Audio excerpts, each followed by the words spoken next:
The idea that I would like to explore here is that it was changes in attentional and working memory circuitry associated with object file formation, tracking, and object manipulation in our internal virtual reality that really set us on the road to our modern suite of symbolic and creative behaviors and powers.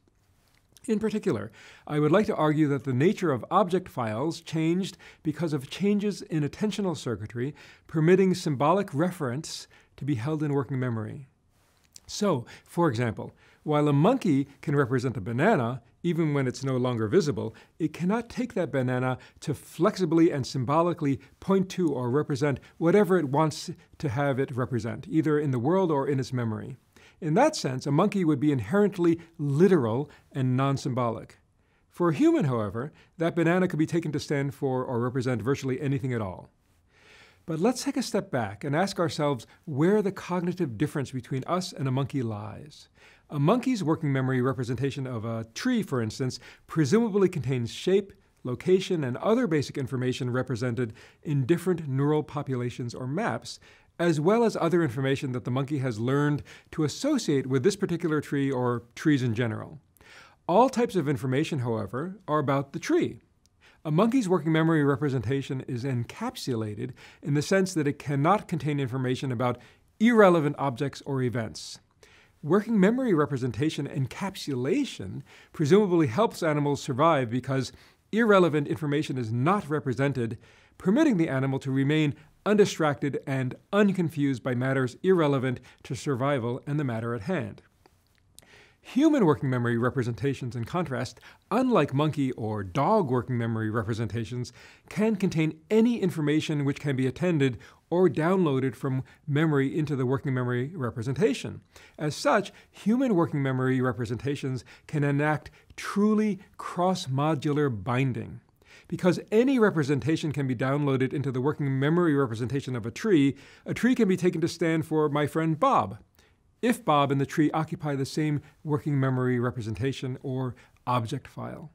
This requires tagging the tree component of the working memory representation as real, that is, pointing to the world, and the Bob component as not real or referential, that is, pointing to a representation that need not be in the world. In the absence of such a reality tag, a person might take a tree to really be Bob.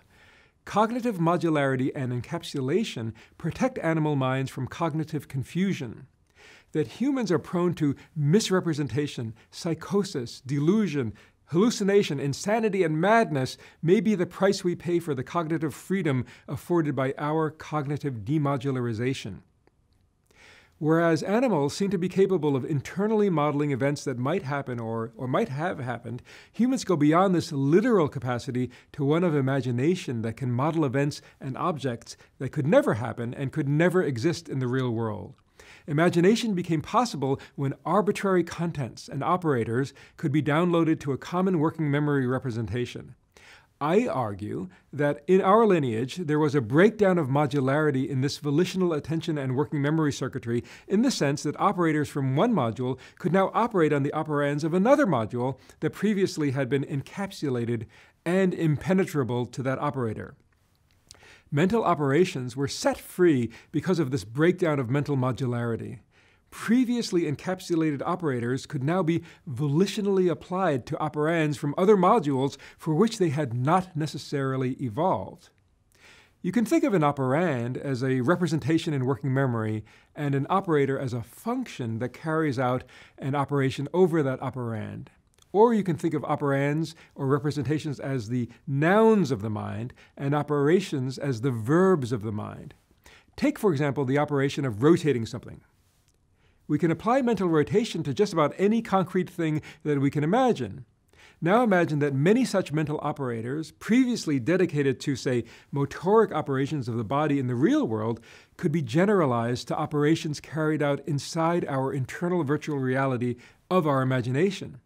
Perhaps pattern operators specialized for visual processing could now be applied to the contents of our memories, and we would become aware of patterns in our life in a way that a modularly encapsulated mind, like that of a monkey or a dog, could not become aware of.